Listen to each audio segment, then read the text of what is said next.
Hello children. In this video, I try to explain you the concept of nested if. Okay. So let us start by understanding the meaning and the implementation of it. Okay. So basically, if is what? If is a statement in Python which lets you, or any programming language actually, which lets you specify conditions and do some work on that, right? So we understand that. But here we talk about nested if. By nested if, I mean uh, that I have multiple conditions to be checked, not only a single one. And hence, I have to check out multiple conditions. If this condition is true, then what? If this condition is true, then what? Or else, if this condition is true, then what? So I've got multiple conditions to be checked. Now, there are actually multiple ways of implemented nested if within an if. There are different ways of implementing. But here we are actually talking about the elif ladder. We call this implementation as elif ladder. Step by step, we are moving into multiple elifs, right? Now let's see how it actually works. For that, I've taken a question, a very common, question which we do to understand this particular kind of a concept. It says accept marks in 5 subjects, calculate the total, then the percentage, and then the grade. Now, for calculation of grade, this is the set of conditions given to you. Like if the marks is less than 45, then it is E. If it's more than 45, less than 50, it's D. If it's equal to 50 or more and less than 60, it is C. Similarly, the rest of the conditions also. Step by step, every condition has to be taken care of. Okay. So the first part of the code which talks about accepting marks, I hope we all understand and agree to it. Input function will accept the marks, convert the data into integer. I'm not expecting any decimal point value here. Otherwise, you will be using the float function. So here I'm just taking up integer numbers itself. So I'm converting that data into int and I'm storing it. So in M1, I store the first marks, M2, M3, M4, M5. 5 subjects and 5 variables to store the marks. Now total calculation is definitely very simple. You add up all the values, all the variable values, and store it in total. TOT is the variable name I have taken. Similarly, percentage is actually, you all understand, total values divided by the total marks. So I'm here assuming definitely 100 mark subjects. So total marks by obtained by total marks, maximum marks of the subjects multiplied by 100. So here it being 500, 5 subjects multiplied by 100, so 500, and then multiplied by 100, both the zeros got cut, and hence it's going to be TOT by 5. I hope that's basic maths and you understand that. Okay, now the main logic starts. Here I have to understand step by step how do I specify the elif ladder. Fine. So if my percentage is less than 45, it is very well given in the question. So less than 45, or they say 0 to 45. So any value which is less than 45. Obviously, it will not conclude. It will not include 45. It will be anything which is less than 45. Okay. So if the percentage value is less than 45, of course, colon will be there. Then enter. This indent comes automatically. So here I say print E. I am directly printing the grade. You could have stored it here and then outside the entire bulk of it, if you could have printed the data. Okay, both ways it's fine. Now, next condition starts with elif. Now, points to be noted here is it is not else if, it is not else and a space and if, it is not any other thing. It is specifically L if, ELI if. Okay. If you are giving in the last place, you see I'm giving else. So there's no condition in front of that. It's else means whatever left out, rest of the values is applicable here. Okay. So in this case, because I want to give a condition to him, another condition in the else part of the first if, so if it is more than 45, 45 or more than 45, then the control of the program reaches here. Right? So if this condition is false, He'll come here. Here I giving another condition. Now if the value is more than equal to 45 and it is less than 50, and that means more than 45 more than equal to as well as less than 50, both has to be true for the condition to be true, right? And is what? And is my logical operator. Okay, so if both the conditions are true, then this whole expression turns out to be true, and if it is true, print the grade D, right? Next is, again, if it's not even in this range, then he comes to the next condition. The next condition goes by more than 50, less than 60. So very similar manner I'll put it, more than 50 and less than 60. Okay, if it is so, print the next grade. Similarly, the next condition, LF percentage is more than 60, less than 80, print B.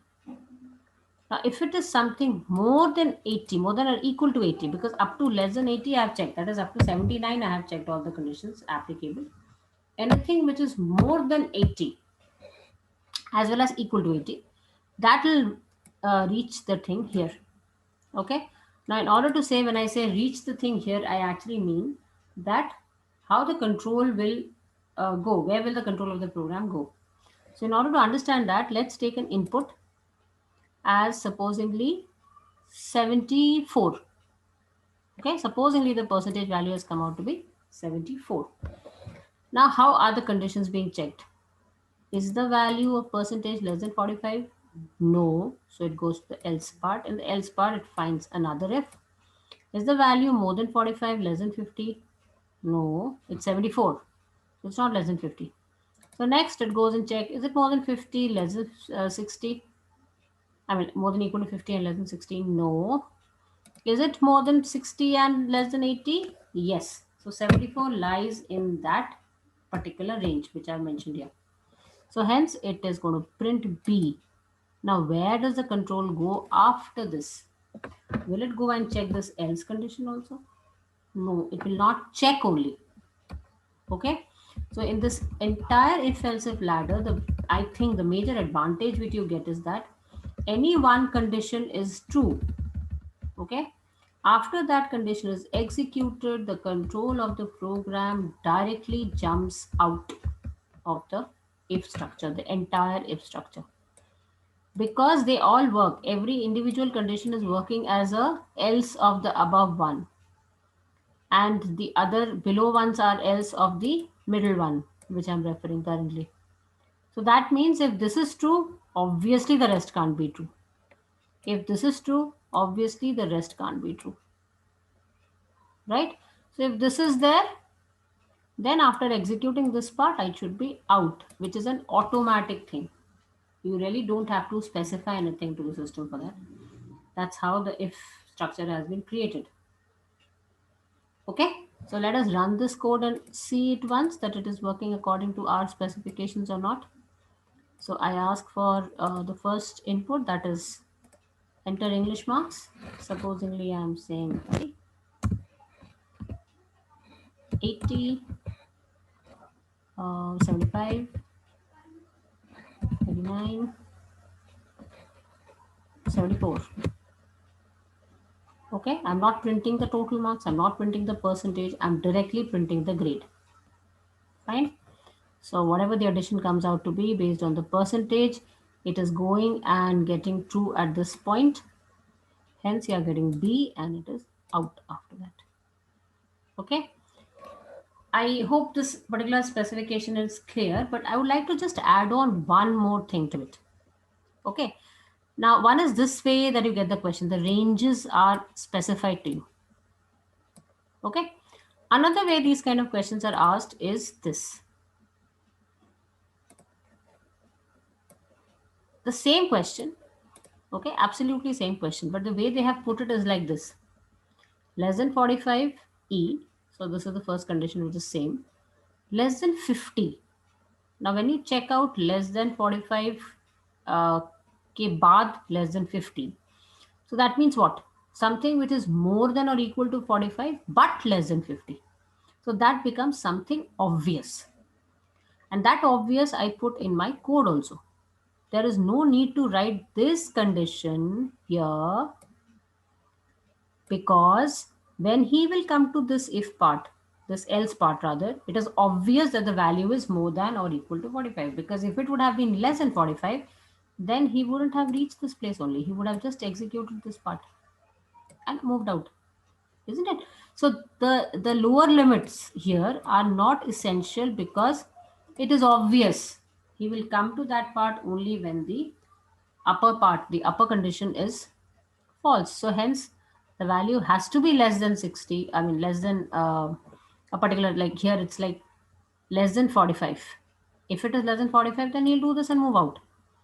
If it is reaching this place, obvious that the value is more than 45 but less than 50. So hence if I do this particular thing, it is the same part. I mean the execution is same. But if you find this thing confusing, then you write the whole range. Like here again, if I take up an example saying 60, no, there would be 57 is my marks. So 57 is my marks, is my percentage, sorry. So is the percentage less than 45? No. So it goes to the else part. Here it checks, is it less than 50? No.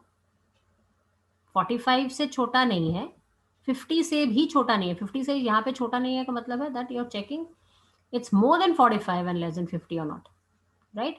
So it comes to the next condition. Now it says, is it less than 60?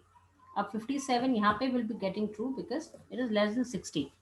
But it has reached this point and executed and checked only when the value is more than or equal to 50. Otherwise, it would have executed this part of the code. I mean the above part.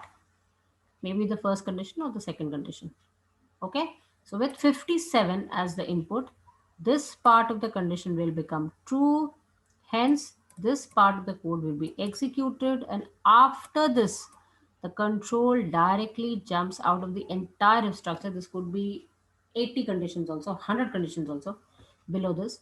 But because it's completely the part of one elif structure, so after this he is executed, rest is all else part for this. So I move out of the entire if structure and reach here. Okay. So do remember that these range things, the lower limit is actually obvious here. Certain questions that might be not written and written like that, but they mean the same. Okay. So I hope this is clear. Thank you.